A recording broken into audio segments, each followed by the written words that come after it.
out of respect for everybody that's here on time, I think it's appropriate we get going here. So, just wanted to say welcome to everybody. Yeah, really, really nice to see you. I'm seeing some familiar names that are showing up in our participants. So, thank you so much for joining today's webinar. Um, Today, we're going to be discussing expectation alignment and going over some of the keys to smoother construction projects. My name's Stephen. I'm going to be walking you through today's session. So we've got, like I said, about 30 or 40 minutes together. But the goal today is going to be really simple. It's just going to be sharing some practical ideas to help projects run smoother and just make sure that everyone's life is a little bit easier because we're coming into some busy time here with production as the weather gets nicer. So some of your construction projects I know are starting to take off. So since this is a webinar format, cameras and microphones are off for attendees, but I still want this to feel interactive. So throughout the presentation, please feel free to drop thoughts, comments, or questions into either the chat. There's going to be a webinar chat, or there's going to be a Q&A, whichever you guys prefer to use. I'm happy to address both. I will be checking them throughout, so we'll leave some time at the end for some more deep discussion as questions come up, but don't worry about taking frantic notes today either. We'll send the deck and resources afterwards, as well as a recording of the session. So grab a coffee, settle in, and yeah, let's jump into it. So just starting off, before we get into the content, I wanted to highlight what you'll be walking away with today. So we're going to be sending everyone a pre-production form that helps align stakeholders before work even begins. You'll also receive an AI prompt library, which is just going to be simple prompts that you can plug into whichever your preferred AI platform is that you're currently using, ChatGPT or other preferred AI tool, just to help you with communication and project coordination. And then we're going to share a sample progress update template as well, which is something you can adapt for your own projects. And then, of course, you're going to receive a full slide deck afterwards. So the goal with all of these resources, again, is just to make your day-to-day a little easier and help reduce some of the chaos that construction projects can sometimes create. So quick bonus for everybody joining today, we're going to be doing a $200 Amazon gift card giveaway for the best question during the webinar. So if something comes to mind, whether it's about communication, stakeholder alignment, AI, or something you're currently dealing with, just throw it in the chat. Sometimes the best part of these sessions is the real world questions and stories that come out of them. So please don't be shy. But for those who haven't met me before, my name's Stephen Bailey. I'm the Senior Business Development Manager here at WCP Building Renewal. A big part of my role is working closely with property managers, owners, and project teams throughout the life cycle of projects. So I get a front row seat to seeing a lot that makes projects go really well, and what tends to make them go sideways a lot of the times. And honestly, most of the time, it's not the technical work that causes problems. It's things like communication, expectations, and alignment between the stakeholders. So that's really where today's presentation is going to come from. And I'm seeing a couple more people joining us. So welcome. You're in the early stage. We're just getting acquainted with one another. Actually, one thing I wanted to do, just drop a note into either the webinar chat or the live Q&A. Maybe let me know what company you're joining from today. It just kind of helps me get a better understanding of some of the guests that we have today. And for anybody that just joined, I wanted to reiterate, we are going to be giving away a $200 Amazon gift card today. That is going to go to the person that provides us with the best question throughout the webinar, sorry. So please feel free to drop those questions in as you think of them. So really quick, guys, I'm not going to spend too much time on this, but I do think it's important you guys are familiar with WCP and who we are. So just a quick background on us. So WCP is actually an acronym for Wolfgang Commercial Painters, which was our original company name. Wolfgang was around for over 20 years. So we still get a lot of people all the time saying, wait, are you guys Wolfgang?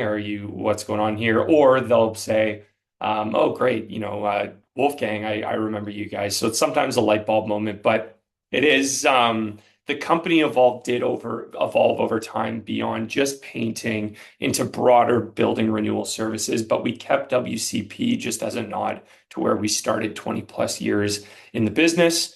Building renewal, really quick, when we say building renewal, what we mean at a high level, it's the restoration and revitalization of a building's exterior and interior surfaces.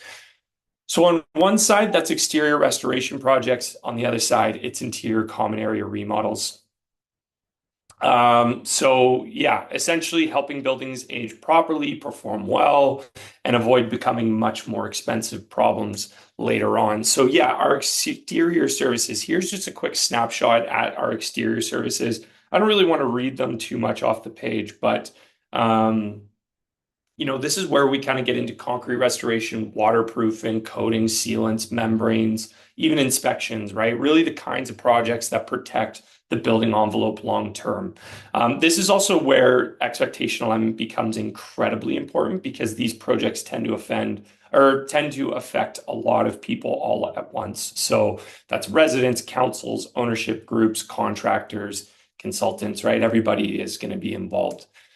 A question we get all the time, do we do interiors? The answer is yes. Yes, we do interiors. We actually get asked that a lot. So interior work includes drywall repair, coatings, painting systems, finish carpentry, common area upgrades, and wall protection systems. So the interesting thing about interior work is that it usually happens while the building is fully occupied. So that means communication becomes even more important because people are actively either living there from a residential standpoint or working or their office is there from a commercial standpoint. So we're often having to work around that. But yeah, and I mean this slide pretty self-explanatory. I mean we're well past 4,500 projects in our now 23 plus years of business. So currently operate with actually we've just added a couple more crews here. So this slide is going to be a little bit dated. I think we're at 13 crews here. But that fluctuates anywhere from about 60 to about 85 guys during the high season. So one thing I think is that experience kind of gives you is perspective, right? You start to see patterns, you start realizing the same issues tend to repeat themselves from project to project. And again, most of them trace back to alignment and communication. So that's why we're having this presentation today. Last thing I'll say, just before we jump into the content, we do provide lunch and learns quite often. I think this year alone we've done probably over 12. So we do in-office lunch and learns with property teams, and honestly, they're a blast. We'll come into the office, we'll bring lunch.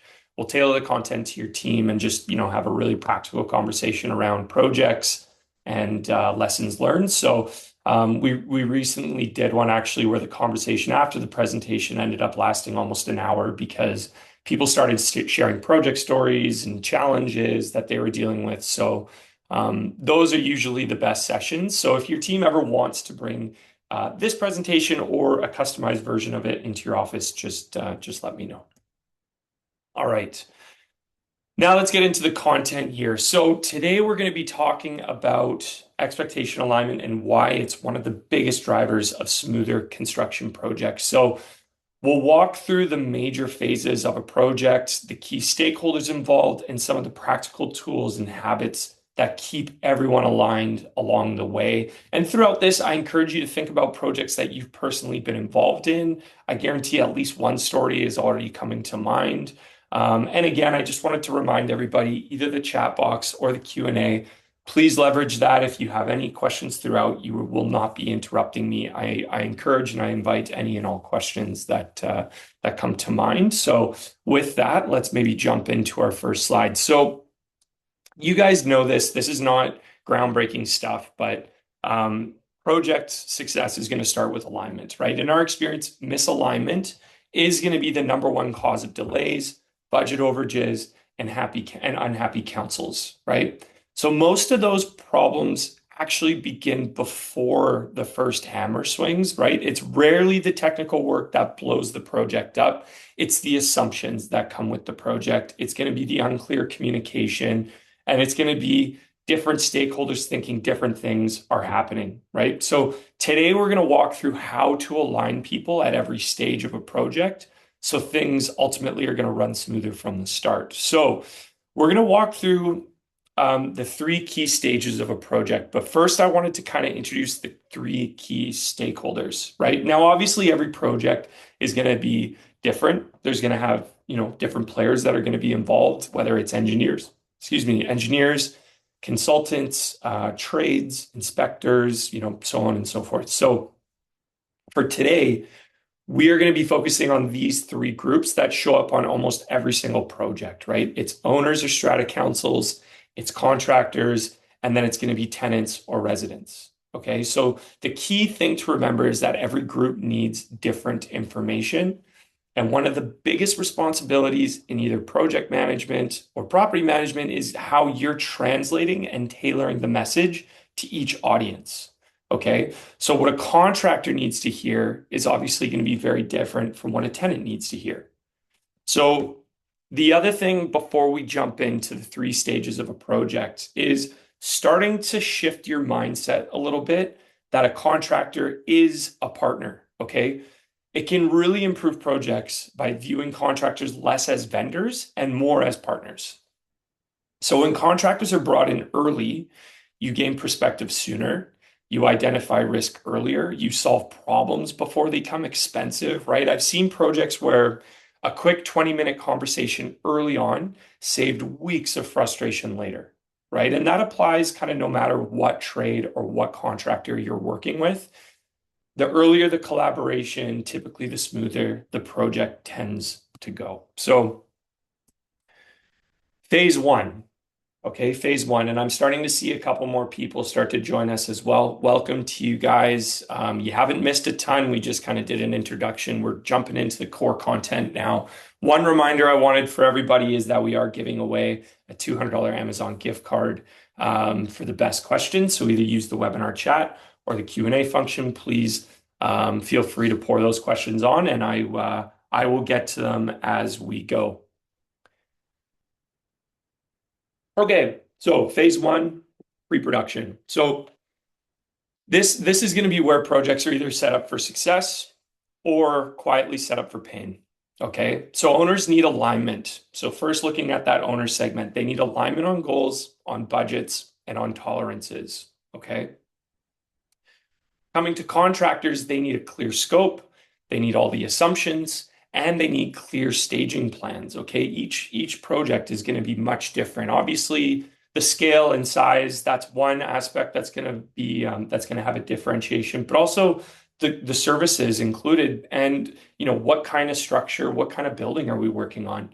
In Vancouver especially, we have some beautiful architecturally designed buildings, but over the course of time, that just means that the access and how you're approaching those projects needs to become more and more creative.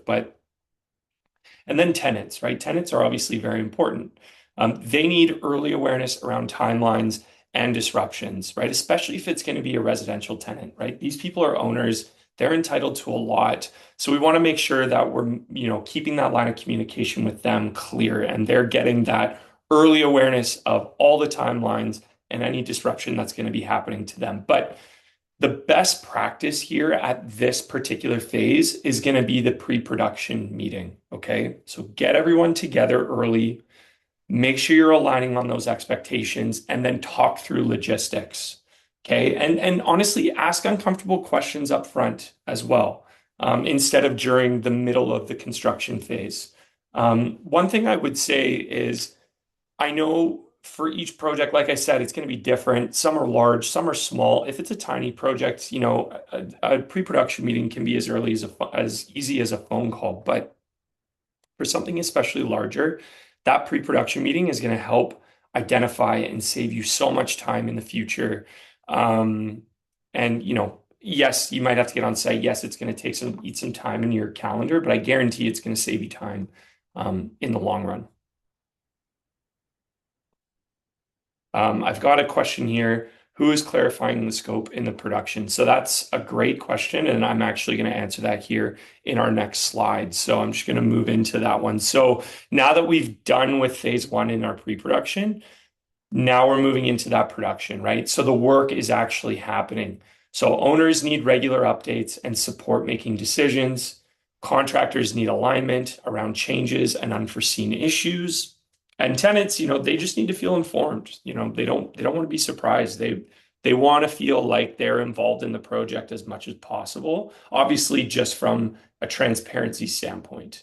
Um, and again, the best practice here is going to be your progress updates. Okay. And honestly, a short update with a few photos can prevent a ton of problems. Right? That silence, it just creates anxiety. And I feel like those updates create trust. And we were at a client doing a presentation recently, and they said one of their biggest frustrations is not hearing from a contractor for weeks on end. And my gentle pushback to them was, did you identify updates and the cadence of how you need those updates required in your scope of work? For example, in your scope of work, did you identify that, let's say every Friday at 1 p.m., I'm getting an update? So that way I'm setting that expectation early on, where throughout the stage of the production, as that work is happening, as there's a million things moving around all at once, at least I know on that Friday I'm getting an update, even if the update is, hey, sorry, there's no update. Or, hey, I know we spoke yesterday, still wanted to send you a note. There's no update for this week. You're already in the loop. At least you're keeping that line of communication open, right? So at least you're not led to assume. You're not, if someone then comes to you with a question, you're not kind of sitting on your hands a little bit. So going to this question just about who is clarifying scope.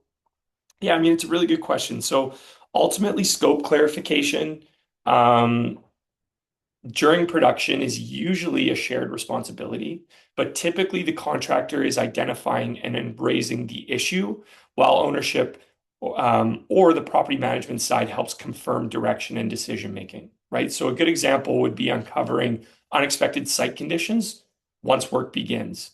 So the contractor might say like, hey, based on what we've opened up, we're seeing something totally different than it's expected. And that happens. I mean, it's happened to us a few times, right? And at that point, the contractor should clearly explain, what was found, how it impacts the scope, what the options are going to be, and what the impacts might be in terms of cost or the schedule, because obviously those two things are going to be, massive. Then the ownership or the management side would help clarify priorities and improve direction moving forward. So really production phase scope clarification is sort of a collaborative process. The important thing is that it happens quickly and transparently, so that way the project doesn't stall or you start to drift into assumptions. Okay. Good question though. So next we're motoring through this, guys, is going to be phase 3. So this is going to be the post-production. Okay. So this is not, like the final 5% of the project. This is, we are moving to project closeout. Okay. So owners want closure. Okay. They want final documents. They want warranty clarification. They just want to know that the job that you did was up to standards of whatever the scope is that you signed off, and you were able to do so in, an efficient, and you produced a good product at the end of the day. From a contractor standpoint, we just want to hand the project off professionally, right? That's the biggest thing for us. We just want to make sure that you're happy with the final product, and we just want to make sure that whatever we're handing through is done efficiently. Okay. In terms of tenants, they want to know the project is done and the building is better, right? Because of the work. Hey, I just went through a couple months of, jackhammering on the exterior. Did that make the necessary improvements that we needed? Yes or no, right? Best practice here is going to be the final inspection meeting. Okay. So walk the site together, talk through deficiencies, and align on the next steps, right? It's as simple as that. And I think a strong closeout is going to leave everyone feeling better about the project, right? So this is an important step. It's obviously it's not going to always be as neat and tidy and as simple as maybe that I just explained. But again, there are things that you can do. If 80% of the things are in your control what you can control, and make sure that you're doing everything and exhausting your efforts to ensure that the project is closed out effectively. And then this happens too, what if it all falls apart, right? Let's be honest here. Sometimes projects go totally sideways, and it does happen, right? We're not perfect. We're not, immune from this happening every once in a while. But the important thing is identifying when it has gone sideways, and then the key is to pretend that these problems won't happen, right? So what do you do next? Okay. One of the best resets is just simply regrouping on site with all the stakeholders, because an email you might send, maybe it gets ignored, you don't hear back from them from a week, then they send you an email back. You're left to interpret their tone and what they're trying to convey through that email. I mean, how many times has it happened in our day to day where we get an email, we look at it, and we think, okay, well, that was kind of rude. But then we'll talk to the person on the phone or we meet them in person. And then we're like, oh, that person's not nearly as rude or as, quite frankly, annoying as I thought they were as soon as I meet them. Right. So getting that group together on site with all stakeholders, I guarantee is going to cut through a lot of that. But it's going to avoid delays. Like an email that I send on Monday, I don't get a response on Friday. Much better if I'm just like, Wednesday, we're meeting on site. We do a 30 minute to 60-minute walkthrough. Now we're aligned, right? Again, when people meet face to face, tone changes, right? That's just kind of human nature. And it shifts from blame to problem solving. That's kind of the other big thing, right? You can ask, like, where are we now? What needs to happen next? What do we need to do to get realigned here, right? I do think, honestly, that conversation alone can save a project big time. So quick pause. I'm seeing another question come in. That's excellent. I will address that in a moment. I just wanted to actually encourage everybody else if they have any questions, comments. I know maybe there's some projects you're working on. Some of the things we're talking about right now, it's kind of sparking your memory. And, really, this is an opportunity, guys. If you have any questions whatsoever, I'm more than happy to address them. Also, keep in mind the best question or comment from today's session will be getting a $200 Amazon gift card. So a little bit of a carrot to dangle there, but yeah, just really wanted to hear from everybody as things come in. And I do see some questions I will get to in a sec. First, I wanted to just go through this slide here. So I do hear this a lot, right? This comes up all the time. Stephen, we already have trusted trades. Amazing. I think that is 100% the goal that you want to get to. Okay. But I would push back on that a bit. And I would say even trusted trades still need project specific direction. Your efficiency is going to mean that they're more efficient. Their efficiency is going to mean that you're more efficient, right? Also keep in mind as well, every building is different. Every council is different. Every project is going to be different, right? So it is also worth asking yourself occasionally, are your trades scaling with your portfolio?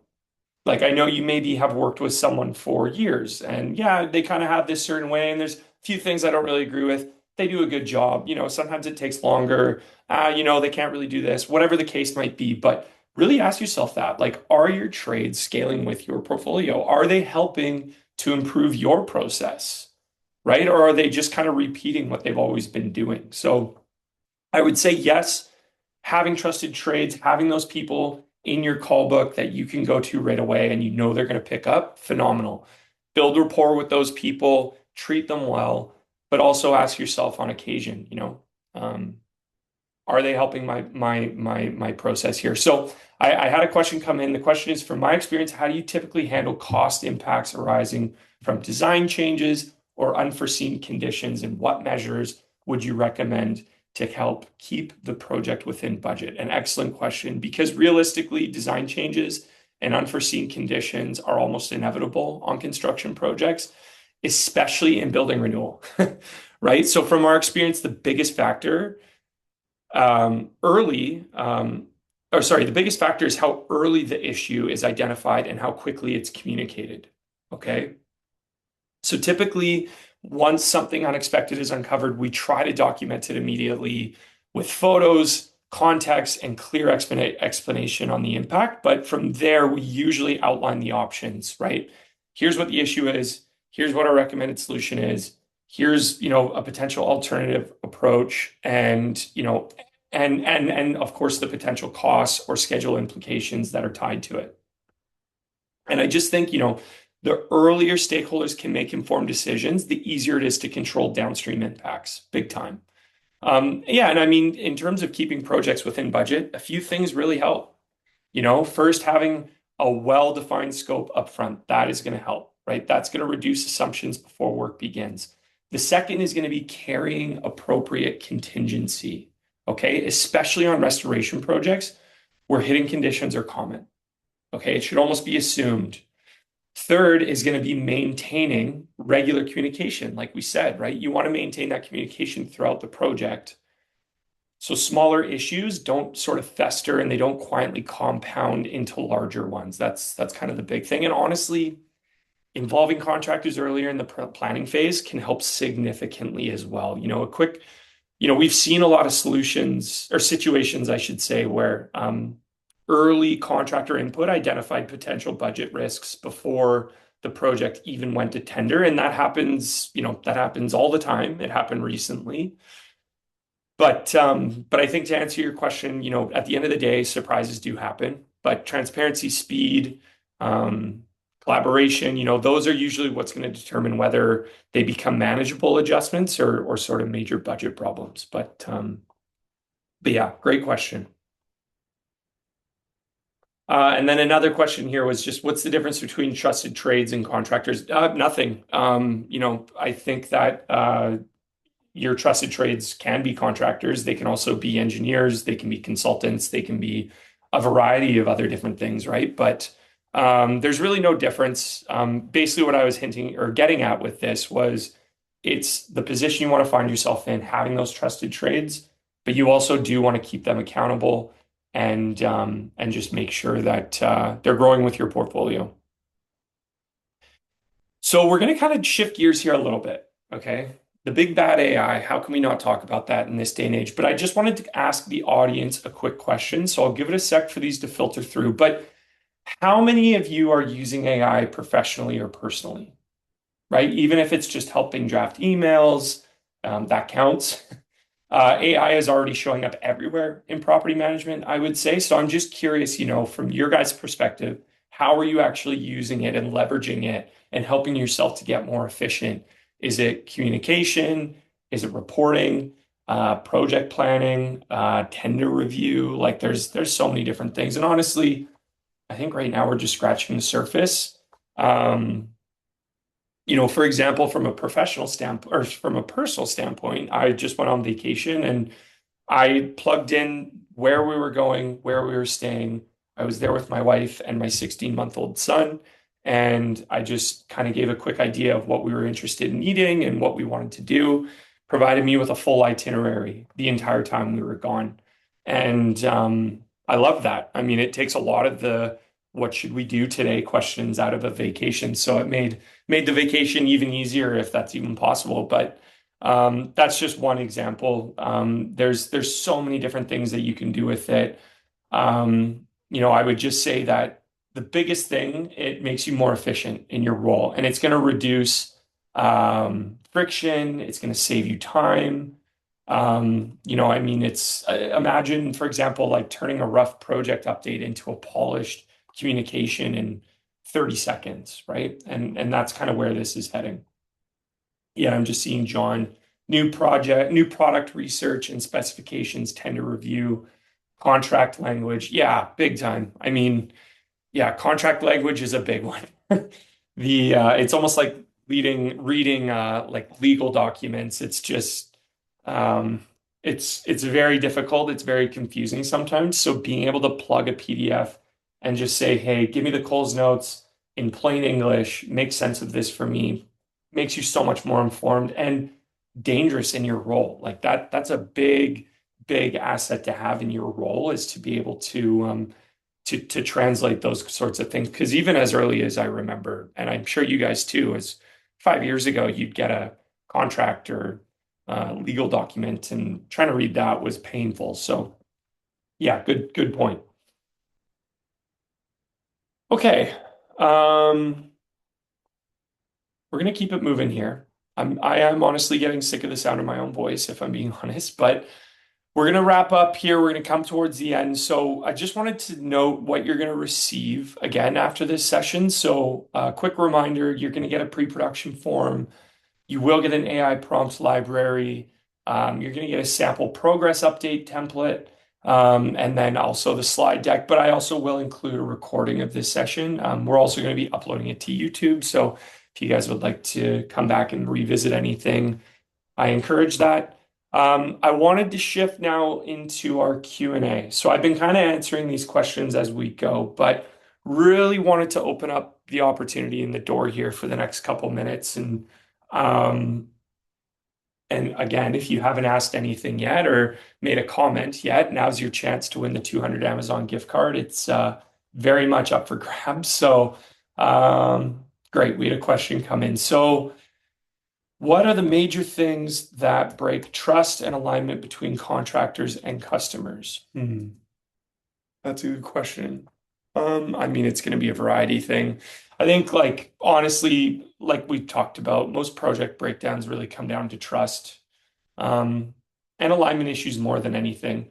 I know, like, a lot of the issues that may arise that we see, probably like 90% of the time, it's more about alignment issues more than a technical ability. And I think that, like, from our experience as well, too, a few things consistently damage trust between contractors and clients. And again, the first is poor communication, right?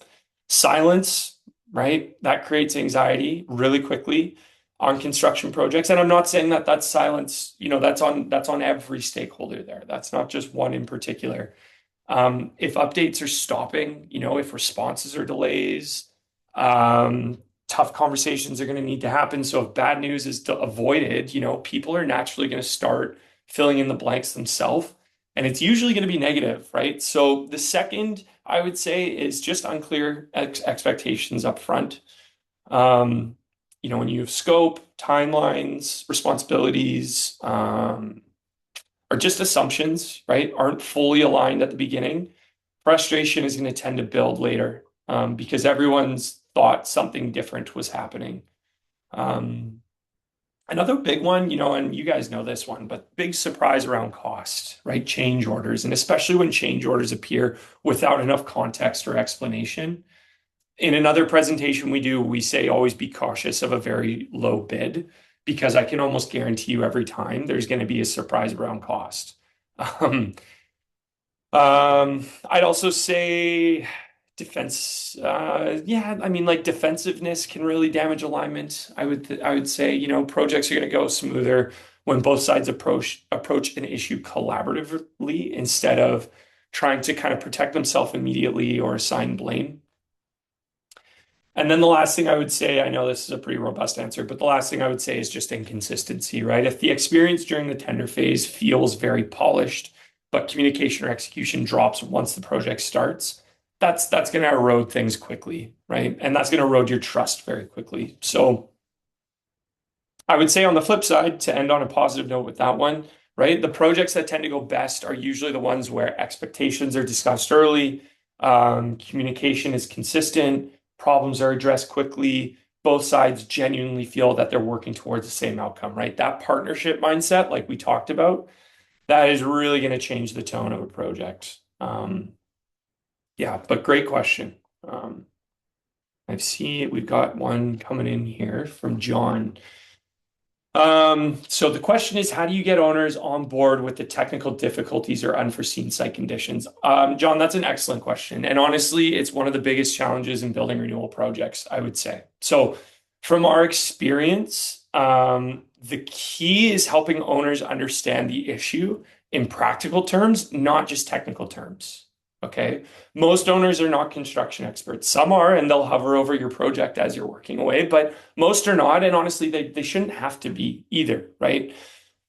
So let's say an unforeseen issue comes up, okay, or an unforeseen condition. Our job is to clearly explain what was found, why it matters, what happens if it's ignored, and what the realistic options are moving forwards. Those kind of four things are going to be critical, right?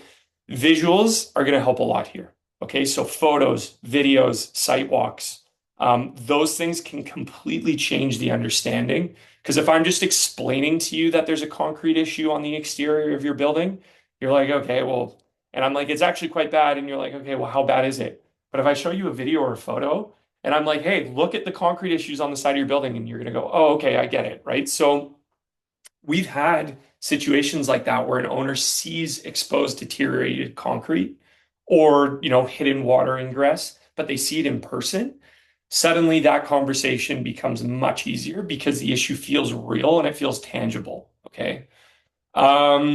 Another piece would be transparency. I would say owners respond much better when they feel like they're getting informed early rather than feeling like it's bad news being dropped on them late in the process. And then finally, I mean, another thing that kind of falls on us is options, right? Instead of just saying, here's the problem and here's the cost, right? It's usually better to frame it as, here's the issue, here are 2 or 3 paths forward, here are the pros of each one, here are the cons of each one, here are the budget impacts of each one, and here's the long-term implication of each. That's giving you everything you need to know to make an informed decision, right? And again, it shifts the conversation from panic to decision making, which is a really key different mindset to be in when you're approaching something like that. But at the end of the day, most owners are reasonable when they feel informed. Okay. They want to feel included. They want to feel confident that everyone is kind of working towards the same outcome. I guarantee if you make them feel like they're involved in that, they're going to be much more reasonable to deal with. But yeah, great question. Great question. Another question that we had come in, how to use more AI and keep things organized. Well, there's a lot there and it's a timely question, but there is a lot. And I think people are still trying to figure out where AI can actually kind of fit into your workflow. And I get it, from my perspective, one of the best uses of AI right now is just helping organize communication and information flow, right? Simple. But I mean, construction projects, especially, they generate a huge amount of information, right? You've got emails, you got meeting notes, you got tenant notes, you have progress updates, you've scope clarification, you've change discussions, right? The amount of information just builds and builds and builds and builds. So AI is really good at keeping and helping to keep a structure and simplify all of that communication that comes in. So few practical ways that I'm seeing people use it. I've used it like this as well, but summarize meeting notes into action items. That's one, right? Here are the meeting notes, summarize it into action items, right? Draft me a progress update. Create me tenant notices. Organize this scope information. And even help compare proposals or identify missing information. I've got proposal A, proposal B, the budget's roughly the same. They look totally different. Update it into AI. Oh, well, these aren't apples to apples, right? They're totally different. So, I would say the other thing with AI too, don't overhaul your process overnight. Start small. Okay. Pick one repetitive task that takes time. Maybe writing project updates or summarize meeting and then start there, right? The other big thing I think too is creating consistency. So if you build good prompts and templates, suddenly communication becomes more organized because the updates start following the same structure every single time. For example, like what happened this week? What is the upcoming work? What are the issues requiring decisions? What are the schedule impacts? What are next steps? So all these things start to kind of become a lot more clear. And AI is going to help create that framework really, really quickly for you. And I think also, AI is always going to work best when it's paired with human judgment. That's a big one, right? It's not going to replace you. You guys are in relationship-based fields, so that's big, right? That's not going anywhere. So pairing human judgment with AI, I think works the best. So it's not going to replace your experience, okay? It's going to help reduce friction, right? And administrative load. So you can spend more time actually managing the project and your relationships with the end stakeholder. But yeah, I think, the people who get, excuse me, the people who get the most out of AI cover over the next few years will simply be the people who use it consistently for just small efficient gains sort of every day. So that's what I would say to that. So we're just approaching 40 minutes. I promised you guys it would be about 30 to 40 minutes. So I want to start to wrap up, but I do want to open the opportunity for any additional questions, whether it be about a project you're working on, something that was said during the content that we presented on today, maybe an AI question. I'm not an AI expert. I should frame that, but feel free. And then I would say, any questions that you guys have after the session, I'm more than happy to connect. My email is on the screen here. It's just Stephen@wcpbuildingrenewal.com. You've probably gotten a ton of emails from me already, whether it be marketing emails or what have you. So you should have my email if you ever wanted to connect and reach out. So just to close things off, guys, once again, I just wanted to say thank you so much. But after today, you're going to receive access to the deck, additional materials. Again, if you guys have projects coming up, questions around scope, planning, stakeholder alignment, please reach out to me. We're always happy to be a resource. And lastly, yeah, thank you again so much for spending time with me today. I really appreciate the engagement and the questions. Hopefully, you're leaving with a few practical ideas you can apply right away. And hopefully maybe slightly fewer construction headaches moving forward. So thank you so much, everyone. Enjoy the rest of your day.